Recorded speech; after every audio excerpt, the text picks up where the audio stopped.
Welcome to week 2 of Rest for the Stressed. We are tackling a series all about how do we find rest when we're stressed out.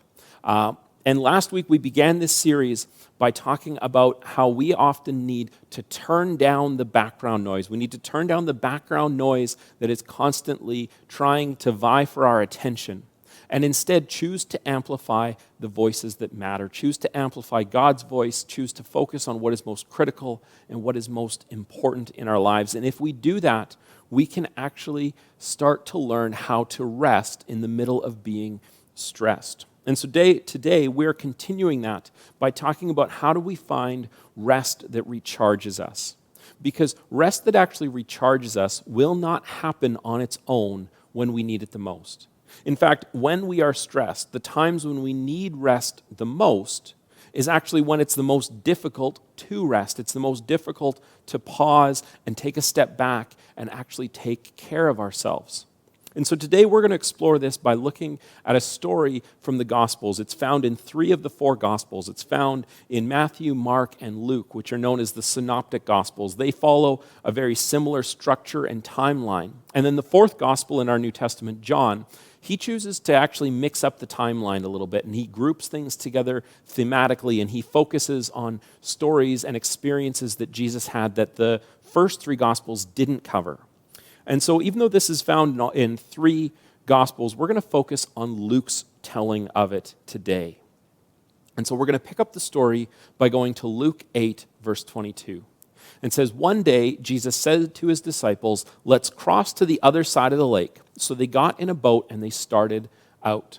Now, where they are in this story is the Sea of Galilee.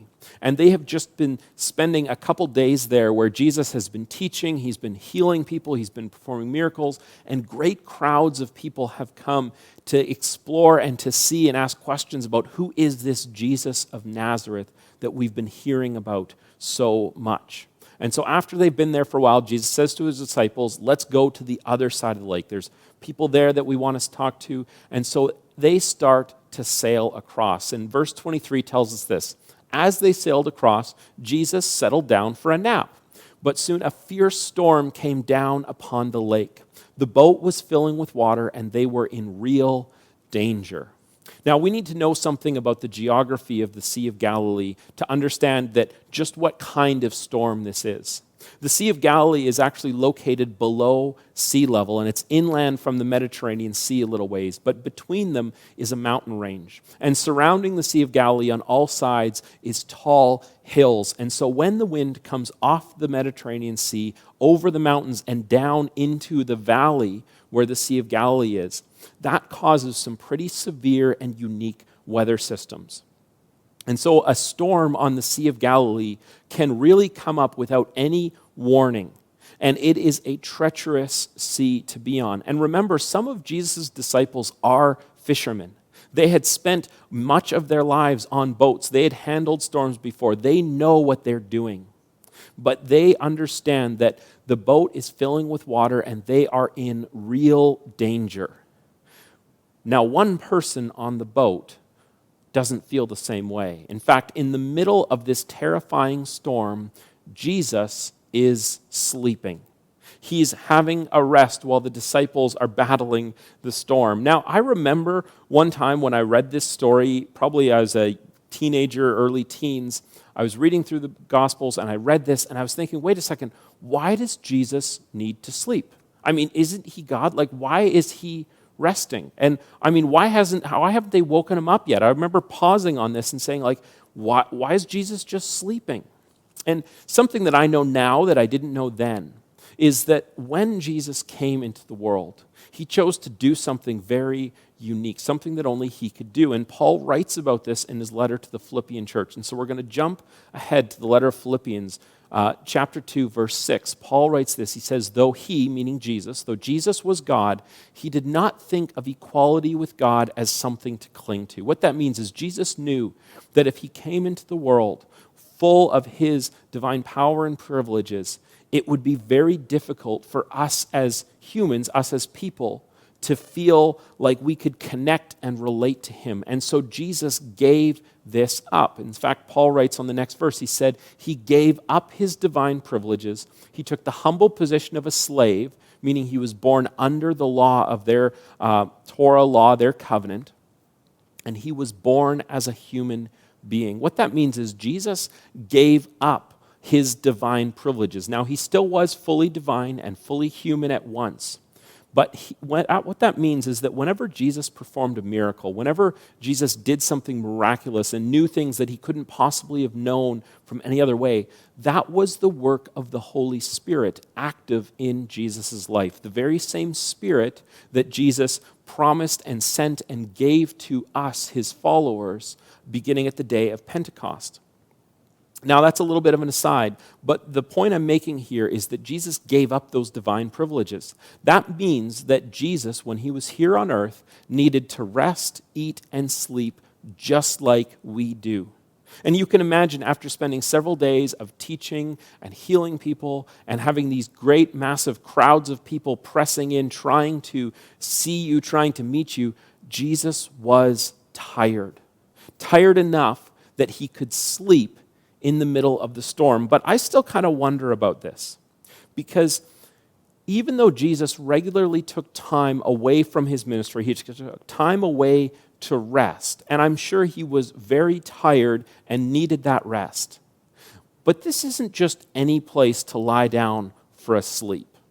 How could Jesus be sleeping in the middle of this storm? Now, I've never slept on a boat, but I have been in a sailboat when winds got a little stronger than what I could handle. And maybe some of you watching this right now, maybe you were at family camp thinking, man, Brian's having a wonderful time out on that sailboat. I really was not. And some of you know the story. And in fact, Camille might never loan me his sailboat again, and I would totally understand that.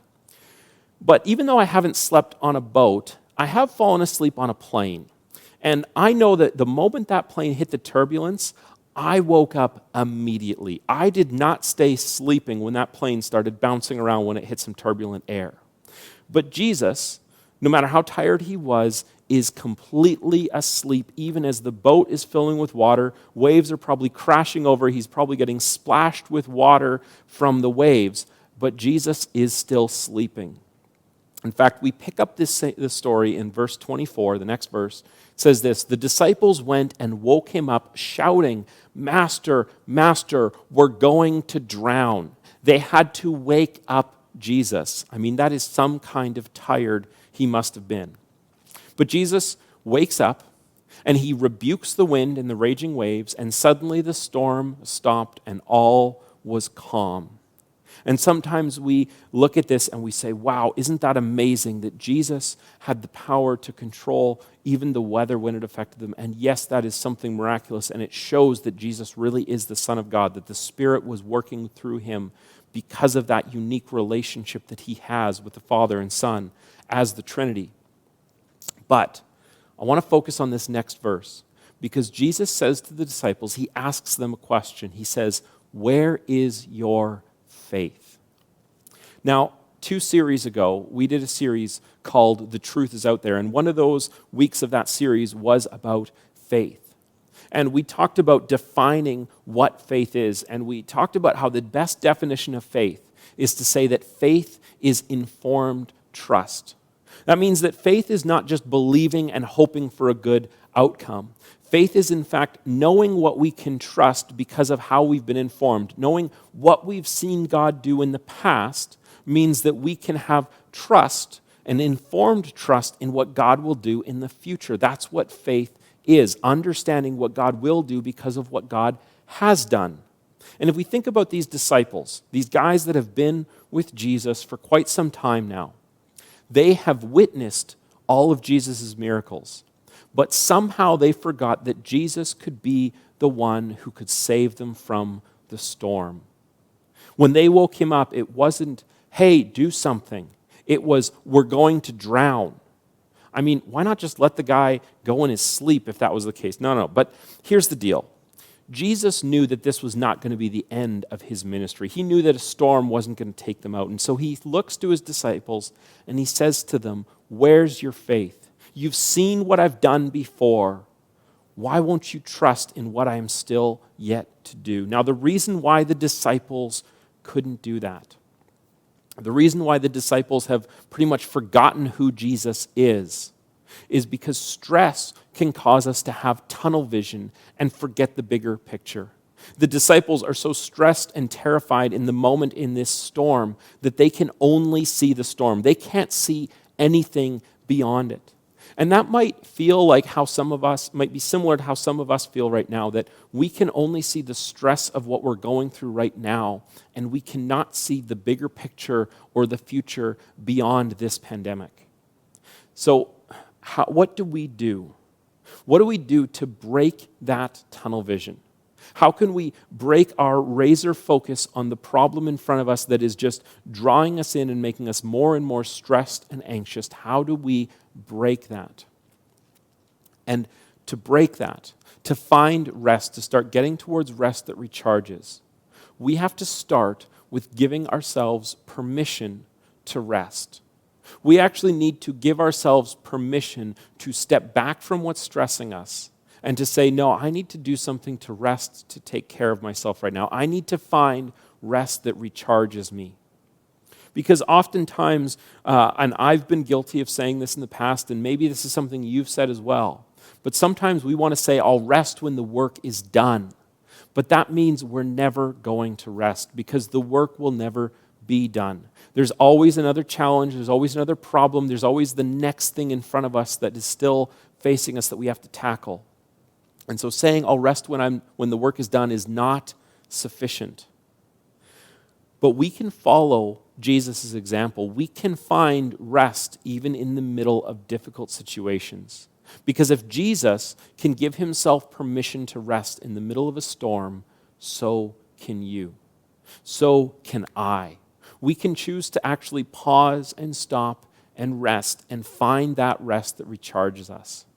And so once we overcome that first hurdle of actually just giving ourselves permission to rest, of saying, it's okay for me to rest. In fact, it's good, it's beneficial for me to rest. So I need to give myself permission to do that. Now then the next question that always comes up is, well, what does rest look like for you? And I can't answer that for everyone because this will be different for each of our unique situations. But what I can tell you is some of the things that I've discovered, and some of these things I'm good at, some of these things I'm not. And so I am learning this with you as we're tackling this together.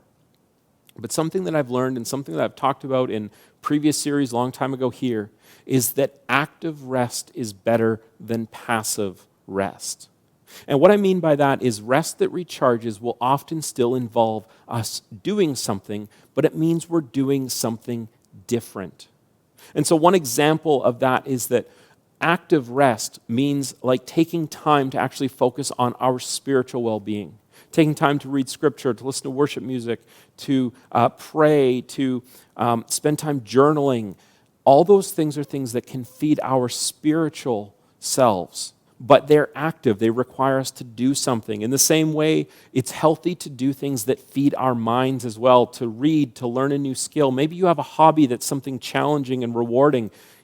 Doing that is often a way of finding rest, even though you may be doing something and busy. In the same way, rest that recharges often involves taking care of our physical selves as well, exercising, getting our heart rate up for a bit, choosing to eat well, learning to cook healthier foods for ourselves. Those are all things that help us physically and are part of taking care of our whole person. And lastly, one of the things that we all know that we need right now is we need to find ways to feed our relationships.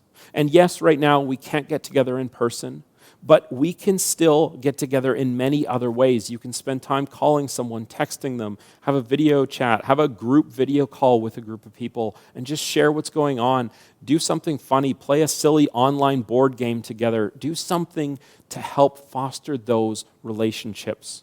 Don't let the imperfectness of meeting over a phone or a video call stop you from actually reaching out and having that relational connection with someone. Because we may say, well, it's not as good as sitting across the table and having a coffee with someone. Yes, it's not as good as that. But don't let the not as good mean you don't do it at all, because that is not healthy for us. We were created to be relational because God himself is relational. And so we need to make sure that we still feed our relationships. Find ways to laugh and have fun with people, because those active forms of rest are the ones that will recharge us way better than passive rest. And what I mean when I say passive rest is the rest that doesn't actually recharge you.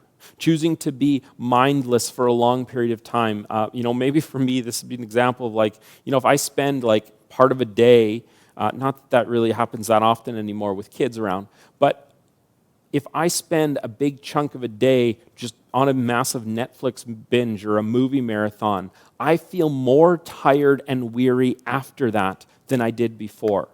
Passivity doesn't recharge me, and maybe you're the same way too. Maybe passivity doesn't recharge you either, and so we need to lean into what are these active forms of rest.